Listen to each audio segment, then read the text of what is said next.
ఈరోజు ఈ వీడియోలో అమావాస్య రోజు చేయవలసిన పనులు, చేయకూడని పనుల గురించి తెలుసుకుందాం.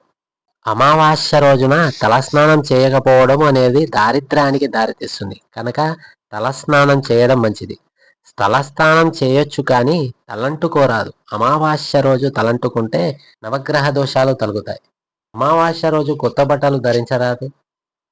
అమావాస్య రోజు లక్ష్మీదేవిని పూజించకపోవడం అనేది దారిద్ర్యాన్ని ఆహ్వానించినట్టే అవుతుంది కనుక అమావాస్య రోజు విశేషంగా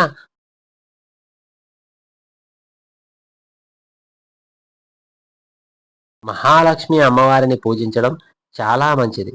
అమావాస్య రోజున ముఖ్యంగా తల్లిదండ్రులు లేనివారు పెద్దల పేర్లు చెప్పి నీళ్లు వదలకపోవడం కూడా దారిద్ర్యాన్ని కలిగిస్తుంది కనుక ఈ రోజున పితృదేవతలను నమస్కరించి నామస్మరణ చేస్తూ నీటిని వదిలితే ఎంతో పుణ్యం కలుగుతుంది.